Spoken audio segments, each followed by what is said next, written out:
un mari aimant, qui croyait que son mariage avec Maya reposait sur une confiance solide.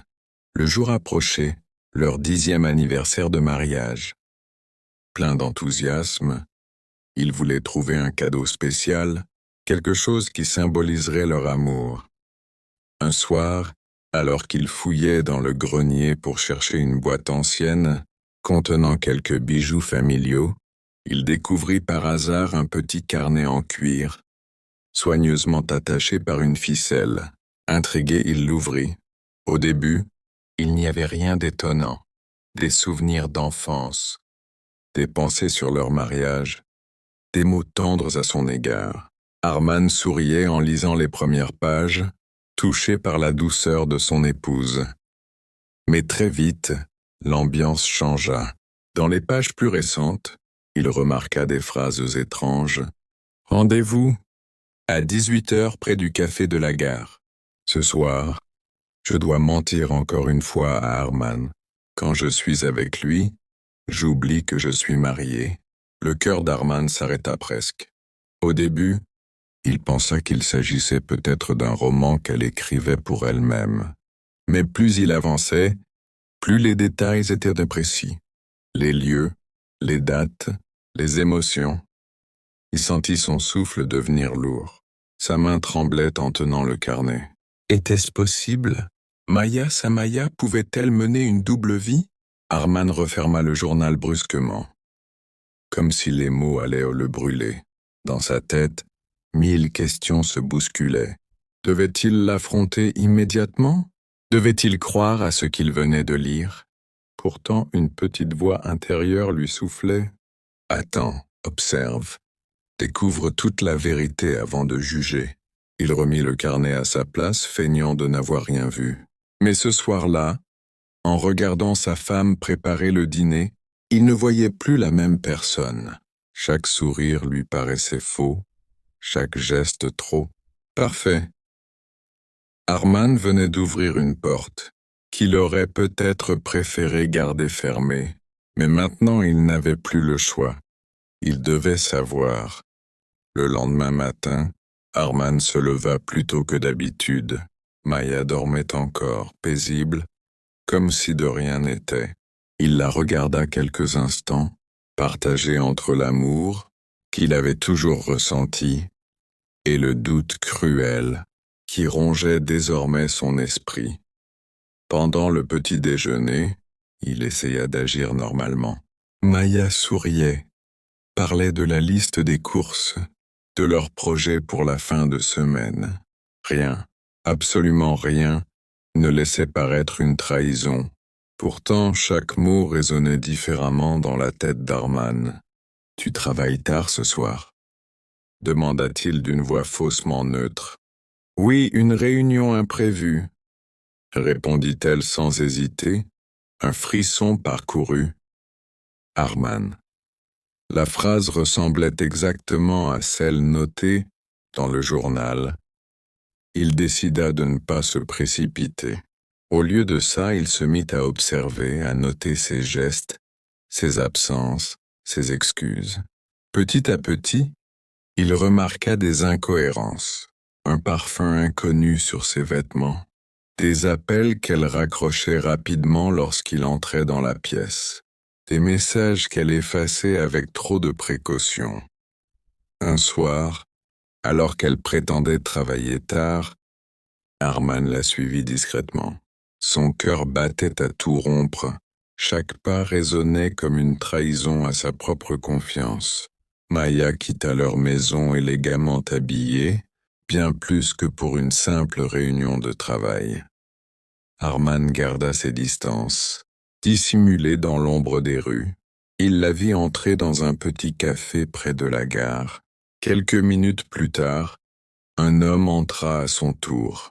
Grand, élégant, vêtu d'un manteau sombre. Maya se leva immédiatement. Ses yeux s'illuminèrent d'une manière qu'Arman n'avait pas vue depuis longtemps. Ils s'assirent ensemble, proches, trop proches. Maya posa sa main sur celle de l'homme, un geste tendre, intime. Arman sentit son cœur exploser dans sa poitrine. Tout doute venait de disparaître. Ce qu'il avait lu dans le journal était vrai, mais il ne fit rien.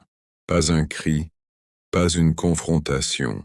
Il observa en silence, chaque seconde gravant une douleur insupportable dans sa mémoire. Puis il repartit seul, les poings serrés, la gorge nouée. Cette nuit-là, il ne ferma pas l'œil. Allongé à côté de sa femme, il écoutait sa respiration régulière, comme si elle dormait innocemment. Mais pour lui, chaque souffle était un mensonge.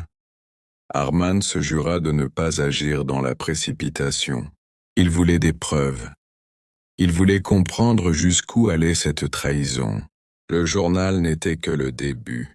Maintenant, il allait découvrir toute la vérité, même si cela devait briser son cœur à jamais.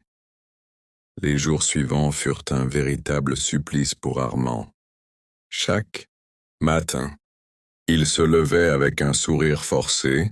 Chaque soir, il partageait la même table que Maya, mais à l'intérieur, il bouillonnait de colère et de douleur. Plus il observait, plus les mensonges se multipliaient. Il décida de reprendre le journal secret. Cette fois, il le lut attentivement, page après page, sans rien négliger. Plus il avançait, plus il découvrait les détails de cette double vie. Les rendez-vous planifiés depuis des mois. Les mensonges, soigneusement, construits pour couvrir ses absences. Les mots passionnés qu'elle écrivait à cet homme. Des mots qu'elle n'avait pas utilisés pour Arman. Depuis longtemps, chaque ligne était comme une lame plantée dans son cœur. Pourtant, au lieu de l'abattre, cette douleur renforçait sa détermination. Il devait confronter Maya au moment le plus inattendu, afin qu'elle ne puisse plus fuir derrière des excuses. L'anniversaire de leur mariage approchait. Arman décida que ce serait le jour où la vérité éclaterait. Il prépara son plan avec une précision glaciale. La veille, il continua à feindre la normalité. Maya parlait de la fête qu'ils organiseraient à deux, du dîner romantique qu'elle imaginait. Arman acquiesçait, mais en lui-même il voyait déjà la scène finale. Le jour venu, il offrit à Maya un collier élégant, comme s'il voulait lui montrer son amour. Elle fut surprise, émue, et le remercia avec des larmes aux yeux. Mais Arman savait que ces larmes n'étaient plus sincères. Le soir, alors qu'ils dînaient aux chandelles dans le salon, l'atmosphère semblait parfaite. Maya parlait avec douceur, riait, comme si leur mariage n'avait jamais connu de fissure. Puis, au milieu du repas, Arman sortit le petit carnet en cuir de sa poche et le posa sur la table. Le sourire de Maya se figea instantanément. Ses yeux se posèrent sur l'objet comme si elle voyait un fantôme. « Reconnais-tu ceci ?» demanda Arman d'une voix calme. Presque glaciale, Maya pâlit, incapable de répondre. Ses mains tremblaient légèrement. « J'ai tout lu, » continua-t-il. Chaque mot, chaque mensonge, chaque rendez-vous. Le silence s'abattit dans la pièce, lourd, étouffant. Maya tenta d'ouvrir la bouche, mais aucun son n'en sortit. Son visage trahissait la panique, la peur d'être démasqué. « Dis-moi, Maya, » murmura Arman en la fixant droit dans les yeux. « Depuis combien de temps me prends-tu pour un aveugle ?» Ce fut à cet instant que le masque tomba. Elle comprit qu'elle ne pouvait plus fuir, plus inventer d'excuses. La vérité venait de s'asseoir entre eux, implacable, brutale. Maya baissa les yeux, incapable de soutenir le regard perçant d'Arman. Ses doigts jouaient nerveusement avec sa serviette, son souffle devenait court, le silence s'éternisait, pesant, insupportable. Finalement, elle murmura d'une voix brisée, « Je n'ai jamais voulu que tu découvres cela de cette façon. » Arman éclata d'un rire amer. « Alors tu espérais quoi, Maya ?» Que je continue à vivre dans l'illusion, pendant que tu menais une double vie derrière mon dos? Elle tenta de se justifier, les larmes coulant sur ses joues. Au début, je n'ai pas cherché à te trahir. Je me sentais seule, incomprise. Cet homme est arrivé au moment où j'étais faible. Arman serra les poings. Faible? Non, Maya. Ce n'est pas de la faiblesse, c'est un choix. Chaque rendez-vous que tu as écrit dans ce journal, chaque mensonge que tu m'as raconté, c'était une décision. Tu savais ce que tu faisais. Maya pleurait désormais sans retenue. Je t'aime encore. Arman. Mais je ne savais plus comment être heureuse avec toi. Cet homme, il me rappelait qui j'étais avant. Vivante, désirée. Ces mots frappèrent Arman comme une gifle. Pendant des années, il avait cru être un mari attentif, toujours présent. Pourtant, dans la bouche de Maya, il n'était plus qu'une ombre. Un obstacle à son bonheur. Il se leva lentement de sa chaise, fixant Maya avec un mélange de douleur et de colère contenue. Et moi, alors? Ce que j'ai sacrifié pour nous deux, était-ce si insignifiant que tu aies dû chercher ailleurs? Maya tenta de se rapprocher. Posant sa main tremblante sur son bras, « Arman, pardonne-moi.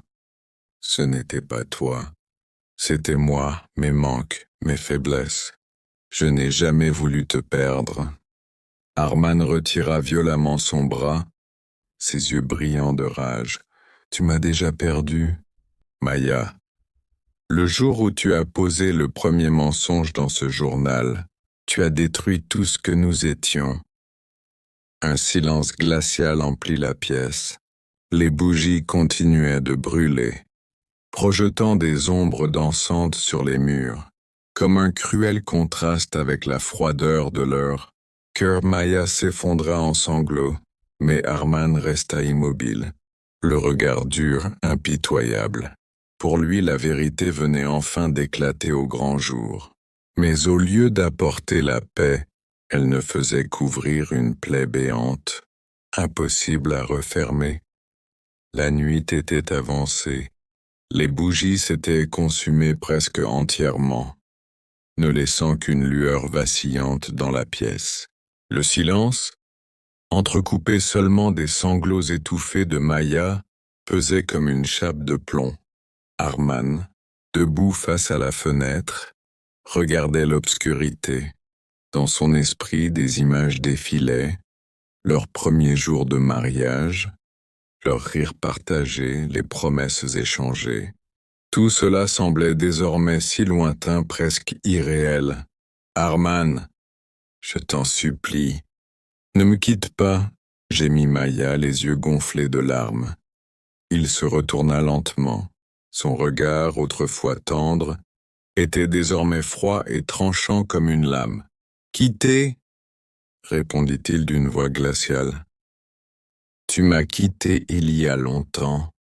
Maya, tu étais à mes côtés en apparence, mais ton cœur appartenait déjà à un autre. » Elle se leva, tentant de l'approcher, mais il recula d'un pas ferme. « Je peux changer. Je peux tout arrêter, » dit-elle désespérée. « Arrêter ?» Il secoua la tête. « Non.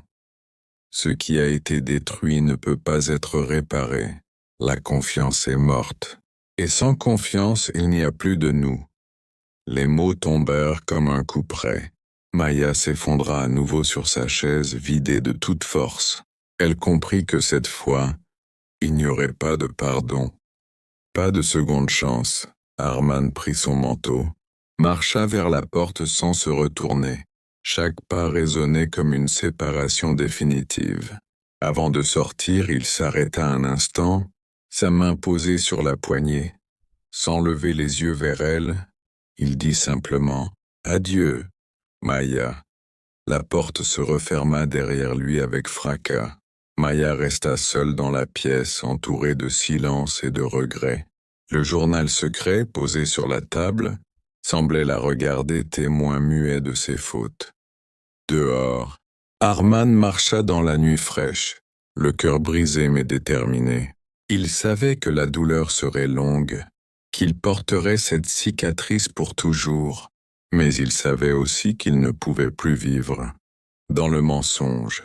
Ainsi s'acheva leur histoire.